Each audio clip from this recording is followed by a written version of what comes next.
2 वल्लभीपुर के रास्ते पर एक्सीडेंट होने पर जिसका कालधर्म हुआ। वल्लभीपुर गांव में मुख्य मंदिर में आज भी जिनका फोटो मौजूद है, ऐसे एक मुनिराज में ये ढूंढ आंखें खोलने जैसा था।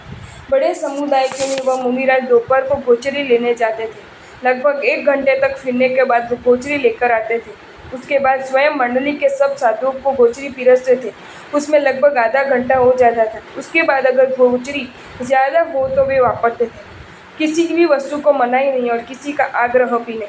अगर गोचरी कम पड़ गई हो तो वह लेने भी स्वयं ही जाएंगे। वह आने के बाद पिरसकर फिर एकासना करने बैठते थे। ये महात्मा नित्य एकासना करते थे। उस गज में ज़्यादातर नवकाशी करने वाले साधु ज़्यादा थे, फिर भी उन सबको भक्तिपूर्वक वपराते थे।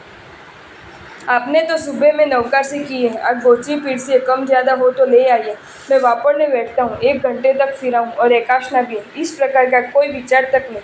हमेशा प्रसन्न और हंसता निर्दोष चेहरा। गज भक्ति का अपूर्व आनंद उनको होता था, जिसका कोई दिखावा नहीं, कोई अहंकार तक नहीं। एक दूसरा प्रसंग, मुंबई में हर रविवार को अलग अलग स्थान पर ऐसे 12 बजे तक की शिविर चलती थी। 25 या 30 सब साधु शिविर में जाते थे। 12 बजे तक की शिविर खत्म होने के बाद उपाश्रय में जाते थे। ज़्यादातर साधुओं को एकासने थे। लगभग 12:30 या 12:15 तक उपाश्रय में आने के बाद गोचरी लेने जाए तो लगभग 1:30 या 2 बजे जाते थे।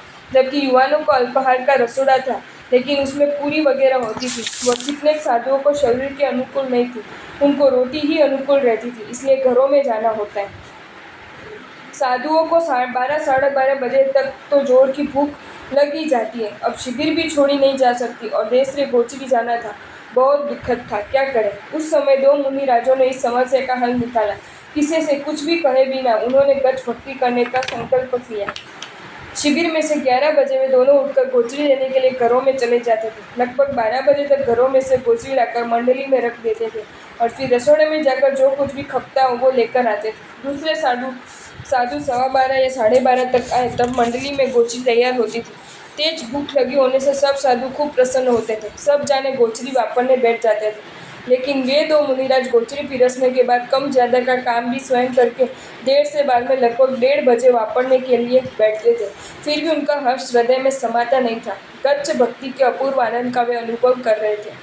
उन गज के साधुओं में क्रोध आदि दोष भी होंगे ही, फिर भी उन सब दोषों को मुनिराजों ने याद भी नहीं किए। उनके दोषों को देखकर क्या ऐसे दोषितों की भक्ति करनी चाहिए, ऐसे विचार भी नहीं है।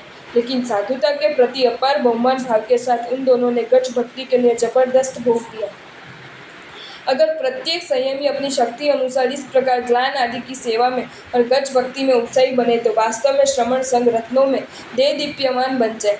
फिर कोई ग्लान आदि आर्त ध्यान में नहीं चलेगा। सभी जगह साधर्मिक के प्रति, सहवर्ती के प्रति निर्मल स्नेह, निर्मल बहुमान भाव की लहरें उछलने लगेगी। क्या हम ऐसे वयावच्ची भक्तिमंत बनेंगे? संयम परिणामोની શુદ્ધિ વિગઈ ભોજી નવી પામે એમ માનીને અંતપ્રાંત આહારથી તૃપ્તિ પાણે ધનદતે। शास्त्रोकारों को विगई पर द्वेष नहीं, लेकिन विगई का स्वभाव ही ऐसा है कि उसको खाने वाले में सहजता से उन्माद उत्पन्न होता है। उपवास करने के 6 कारणों में एक कारण ये भी बतलाया कि वो वासना खूब सताती है। उसे शांत करने के लिए भोजन करना बंद करना। इससे लाभ ये होता है कि शरीर निर्बल बनता है। वह निर्बल शरीर काम वासना का भोग नहीं बनता। चाहे जितना कामी व्यक्ति भी अगर 3, 5, 7 उपवास कर ले तो उस परिस्थिति में उसे काम नहीं सताता, विकार शांत पड़ जाते हैं। विगैया 3 प्रकार से साधुओं के संयम परिणामों को नुकसान पहुंचाती है। विगयो वापरने से पहले, वापरने के समय, वापरने के बाद। कुछ दिन बाद महोत्सव इत्यादि शुरू होने के समाचार मिलते हैं। उसमें स्वादिष्ट मिठाइयाँ बनने के समाचार मिठाइयों के नाम के साथ मिलते हैं। मतलब उनके विचार शुरू हो जाते हैं। महोत्सव के दिनों में ब्यास नहीं करूँगा, 2 टाइम वापरने को मिलेगा। उन दिनों में रोटी, सब्जी, दाल, चावल लगभग नहीं खाने ठीक है। शर्म के मारे कुछ लेना पड़े तो ठीक। मुझे महीने में 5 दिन ही मिठाई की छूट है। वह 5 दिन उस महोत्सव में पूरा करूँगा जिससे मिठाइयाँ खाने को मिलेगी। गुरु कुछ कहेंगे तो वे तो मिठाई खाने नहीं देते, क्या करें। गुरु को बताए बिना ही खा लूँगा, या फिर गुरु जब श्रावक के साथ अत्यधिक व्यस्त हो तभी गोचरी ले आऊँगा। मतलब गुरु गोचरी नहीं देखेंगे और मेरा काम भी हो जाएगा। विगई वापरने से पहले ही विगई के लिए ऐसे अनेक आर्त ध्यान के विचारों में साधु की संयम परिणति को समाप्त करता ही है। अंत में गुरु को ठगने तक के विचार भी आ जाते हैं।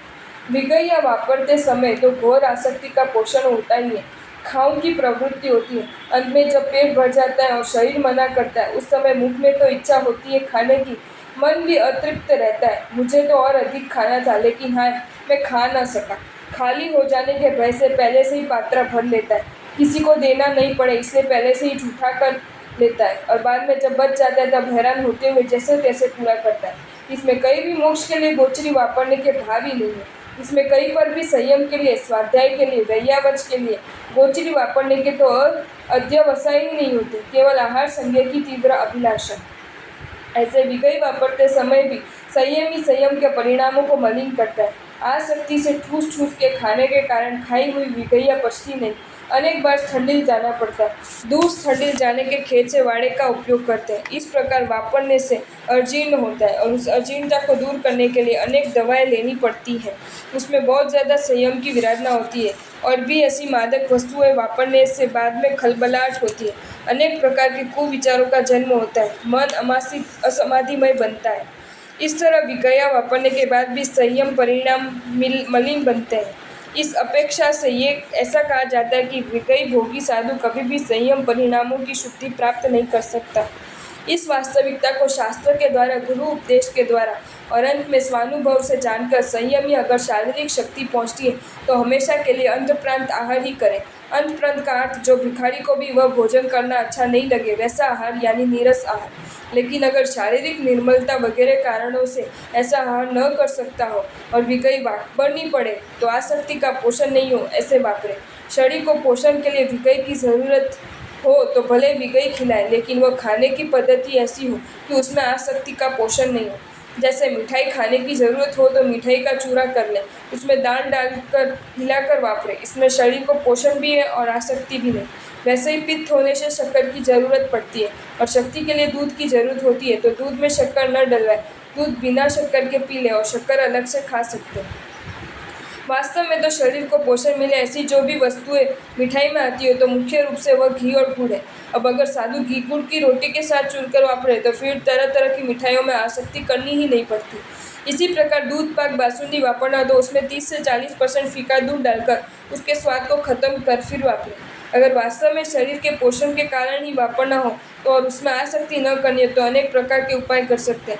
ये सिर्फ आदर्श की बात नहीं, लेकिन ऐसे करने वाले महात्मा आज भी हैं। मंडली में दूध का मावा ज्यादा होने पर एक नियम वाले मुनि को वापरने के लिए दिया तो उस मुनि ने उसमें डाल डालकर हिलाकर वापर ली। इसमें आसक्ति का पोषण का प्रश्न ही नहीं उठता। वैसे ही एक साधु महाराज जब ओड़ी का पालना करते हैं तब घी और गुड़ ही लेते, किसी भी प्रकार की मिठाई नहीं लेते, कोई भी फरसाण नहीं लेते। अथवा तो अंतप्रांत आहार वापरना अगर शारीरिक दृष्टि से ऐसा करना अशक्य हो तो विगया ऊपर अनासक्ति बनी रहे उस प्रकार के उपाय पूर्वक वापरना ये शास्त्रीय मार्ग है।